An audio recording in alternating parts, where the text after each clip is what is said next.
berdoa dan keselamatan yang berlimpah. Hadirin sekalian, apakah hadirin mengenal sholat? Apakah hadirin sekalian sering melaksanakannya atau malah sering meninggalkannya? Sholat adalah rukun Islam yang kedua. Rukun Islam menjadi pedoman seorang muslim dalam beribadah kepada Allah.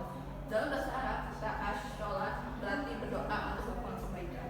Sedangkan menurut istilah, sholat bermakna serangkaian kegiatan ibadah khusus atau tertentu yang dimulai dengan takbiratul ihram dan diakhiri dengan salam. Sholat harus dilaksanakan dalam keadaan khusyuk. Ciri-ciri orang yang sholatnya khusyuk adalah niatnya ikhlas, tidak pernah kecewa, stres dalam rezeki hati karena ia mengandalkan sebenarnya kepada Allah Subhanahu wa Ta'ala. Yang kedua adalah tertib dan disiplin. Disiplin waktu karena sholat sudah diatur waktunya.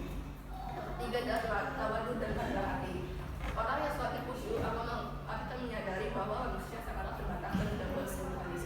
Yang keempat adalah tercegah dari perbuatan keji dan munkar. Orang lain sama dari keburukan dan kejelekannya. Sekarang ini banyak sekali orang yang mengaku dirinya sebagai Islam, namun jangan atau bahkan tidak pernah melakukan sesuatu dari Allah. Salah satunya adalah sholat. Orang tersebut tahu kalau sholat merupakan kewajiban yang wajib dilakukan oleh seorang muslim. Namun entah mengapa dan bagaimana orang tersebut tetap enggan untuk melakukannya. Walaupun begitu, ada pun cara untuk meningkatkan kualitas sholat, yaitu yang pertama adalah melakukan ibadah sholat dengan hati.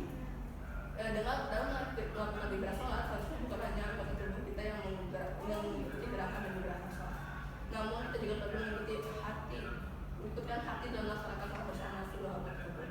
Yang kedua adalah memahami arti sholat. Salah satu penyebab seorang menjadi sholat mendapatkan sholat yang khusyuk adalah tidak tahu apakah arti dan makna lafaz yang dibacanya dalam sholat, yang akhirnya membuat sholat berjalan saja terhadap siapa tanpa bisa dihayati. Namun dengan memahami arti dan manfaat dari sholat, mungkin dapat membuat pandangan orang tersebut pada sholat. Yang ketiga adalah fokus. Pandangan saat melakukan sholat itu tidak tempat sujud, tidak melihat apa yang menempatkan kiri. Yang keempat adalah pisahkan pikiran hanya kepada Allah Subhanahu wa Ta'ala. Pikiran hanya tertuju kepada Sang Kuasa, menyadari bahwa kita sedang menghadap kepada Maha Esa. Sholat mempunyai dampak yang baik bagi orang yang mengerjakannya. Dampak baik bagi seorang yang melaksanakan sholat lain adalah yang pertama adalah orang yang melakukan sholat dengan khusyuk dan tidak menggunakan diri mereka dari perbuatan buruk. Mereka tidak akan melakukannya karena mereka tahu bahwa mereka diawasi setiap langkahnya oleh Allah Subhanahu wa Ta'ala.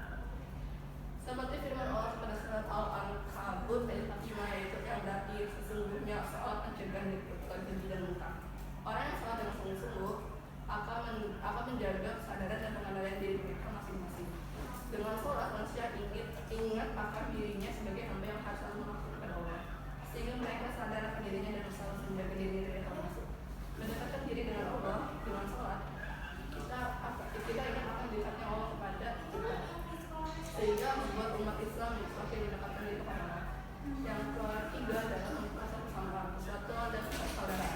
Adanya sholat berjamaah menunjukkan kesamaan gerak dan koordinasi dengan aturan dan perintah Allah SWT. Hal ini membuat persaudaraan bersama. Yang kelima adalah menanamkan disiplin diri dan hal Allah. Karena kita tahu kalau muslim benar harus menjalankan. Hal ini membuat umat muslim nanti akan disiplin dalam menjalankan perintah, sehingga mereka terbiasa disiplin dalam kehidupan. Banyak sekali makna yang berkembang dari baca sholat. Menurut saya pribadi, makna yang paling berkembang dari baca sholat adalah sholat rukuk. Arti dari baca sholat rukuk adalah maksud Allah yang maha tinggi dan segala pujian baginya. Pada saat keadaan rukuk, kita benar-benar menundukkan kepala dan berdoa kepada Allah dan memuja sesarannya. Demikian